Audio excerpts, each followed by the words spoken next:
Everyone, welcome back to another video. It is me Manahir और आज मैं जिस वीडियो पर रिएक्शन करने जा रही हूँ वो पीएम नरेंद्र मोदी का दौरा है। फॉरेन कहीं गए हुए हैं, सो देखते हैं जी कहाँ गए हुए हैं और लिंक और टाइटल आपको मिल जाएगा वीडियो का डिस्क्रिप्शन बॉक्स में। जरूर से इनके चैनल को भी चेकआउट कीजिएगा और अगर आप हमारे चैनल पर नए हैं और स्टिल सब्सक्राइब नहीं किया तो do subscribe, like this video and share.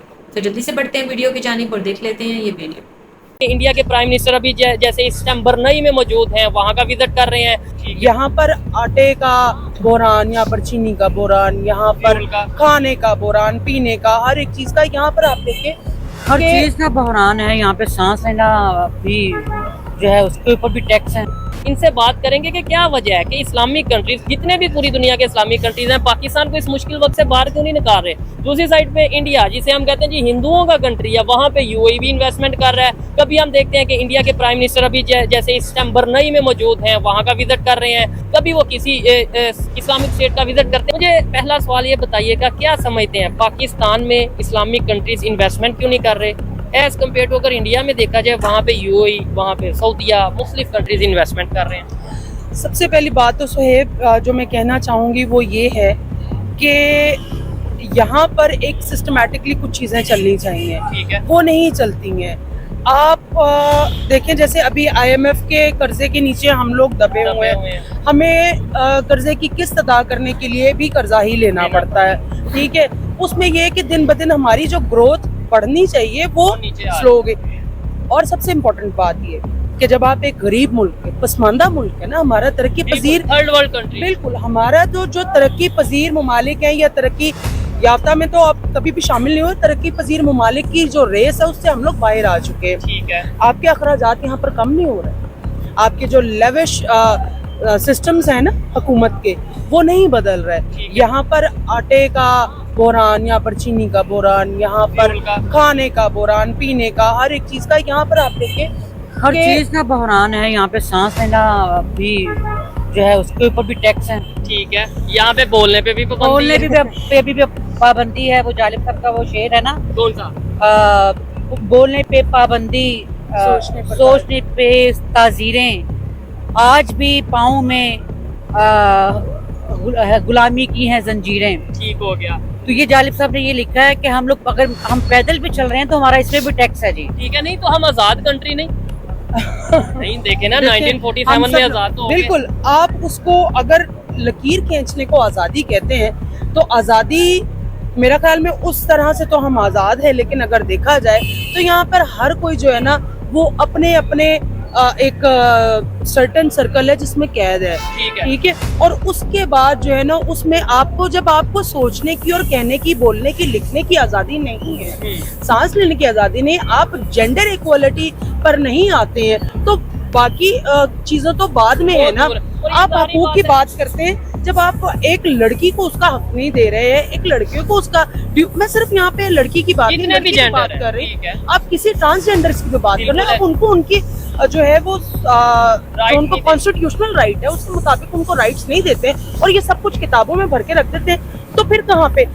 और जहाँ तक रहेगी बात आपके सवाल की कि मुस्लिम ममालिक यहाँ पर इन्वेस्ट क्यों नहीं कर रहे और इंडिया में क्यों कर रहे हैं, इंडिया के साथ रिलेशन कैसे बेहतर हो रहे हैं, उनकी लीडरशिप में और हमारी लीडरशिप में क्या फर्क नजर आता है। देखें, सबसे पहली बात तो ये विद ड्यू रिस्पेक्ट मैं अपनी आर्मी की बड़ी इज्जत करती हूँ, अच्छी बात, लेकिन वो बैरकों में रहे, अच्छा बॉर्डर्स पर अमन अमान कायम रहे, तो ये बैरकों में जाकर बंद हो तो जो कोटा उधर जो जाता है वो यहाँ पर तालीम पर खर्च हो, ज़राअत पर खर्च हो, सेहत पर खर्च हो, तो फिर क्यों नहीं ये तरक्की करेगा। इंडिया में कभी जो है वो मार्शल लॉज आपने देखे नहीं आया, एक दिन बाद आजाद हुआ है। ठीक है, कभी मार्शल लॉज नहीं लगे हैं वहाँ पे। एक दिन बाद आजाद वाला भी एक लंबी चौड़ी कहानी है, वो तो हम कहते हैं कि जी वो उनके पास बहरहाल उनके पास उनकी 25 स्टेट्स है अगर, तो उनके पास रूल एंड लॉ जो है उन बहुत अरसे तक यार उन लोगों का भी प्रॉब्लम्स रहे हैं। हम यहाँ पे सुनते रहे हैं कि जी इंडिया में तो वॉशरूम नहीं, इंडिया में गुर्बत बहुत ज्यादा है, लेकिन आज वही इंडिया हम आए दिन खबर सुनते हैं। मैं तो हैरान रहता हूँ, आप भी शायद सुन के हैरान रहती हूँ।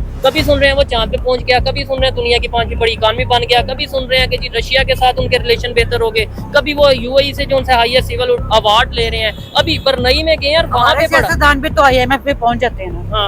हम IMF जाते हैं विजिट के लिए।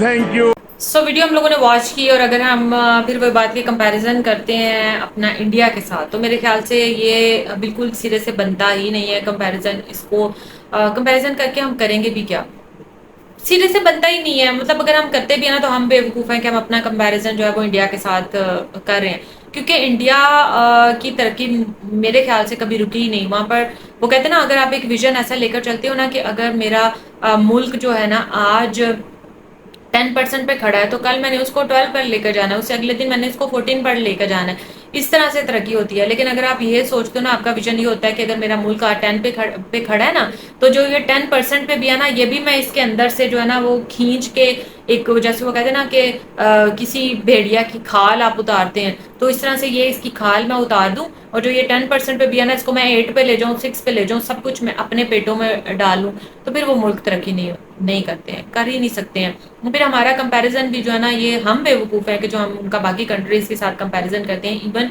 बाकी को छोड़ो, हम इंडिया के साथ भी करते हैं कि भाई चलो एक ही हम लोग ईयर में आज़ाद हुए हैं, या पाकिस्तान बना है और इंडिया जो है उससे अगले दिन आज़ाद हुआ है अंग्रेज़ों की गुलामी से।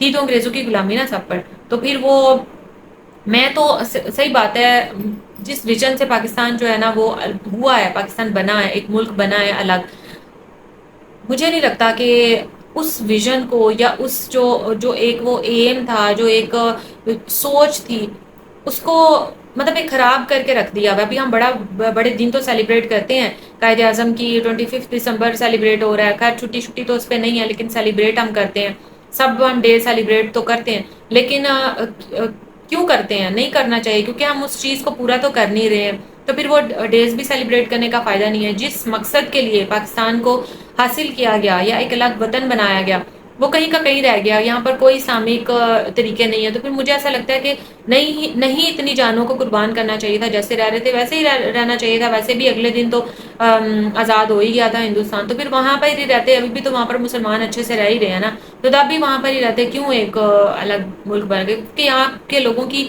बेसिक नीड्स ही पूरी नहीं हो रही हैं। तो ऐसे मुल्क का फ़ायदा क्या? सब लोग जो है वो अपना ही, जो भी अगर किसी भी फील्ड में जाता है, वो अपना सोचता है, मुल्क के बारे में कोई भी नहीं सोचता। जो गवर्नमेंट है वो सबसे पहले अपना सोचेगी कि अच्छा ये फ़लाँ बंदा आया था, इसने इतना खजाना खाली किया, अब मैं इसको इतना खाली करके रुकूँ। आहिस्ता आहिस्ता करके ये हालात हो गए कि खजाने बिल्कुल खाली हो चुके हैं। खाली कैसे हो चुके हैं, किसी को कुछ समझ नहीं आ रही, किसी को कुछ पता नहीं चल रहा।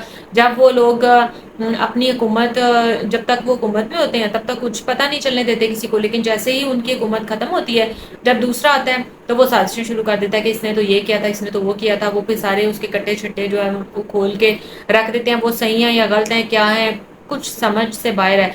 इतनी सियासत, मैं कहती हूँ जितनी सियासत पाकिस्तान में चलती है ना, और वो भी एक दूसरे के खिलाफ, इतनी सियासत अगर ये पाकिस्तान को सही बनाने में लगा देना, तो मेरे ख्याल से पाकिस्तान दुनिया का जो है ना वो अजीम मुल्क, सबसे बड़ा मुल्क जो है ना वो बन जाए। अगर जितने भी यहाँ पर सियासतदान, जितनी सियासत और जितनी चालें ये लोग खुद को ठीक करने में, या खुद के इमेज को ठीक करने में, या दूसरों की इमेज को बर्बाद करने में ये लोग लगाते हैं ना, उतना अगर पाकिस्तान को सही करने में लगा देना, तो मेरे ख्याल से हम लोग भी तरक्की पजीर, तो कम से कम तरक्की पजीर ममालिक की लिस्ट में तो हम लोग भी शामिल हो।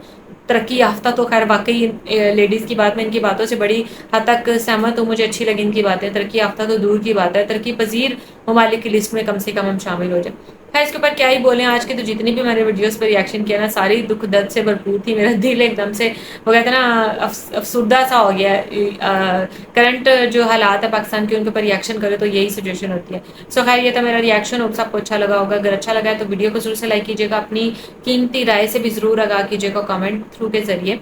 सो मिलूंगी नेक्स्ट रिएक्शन वीडियो के साथ, तब तक मुझे दें इजाज़त। अल्लाह हाफ़िज़।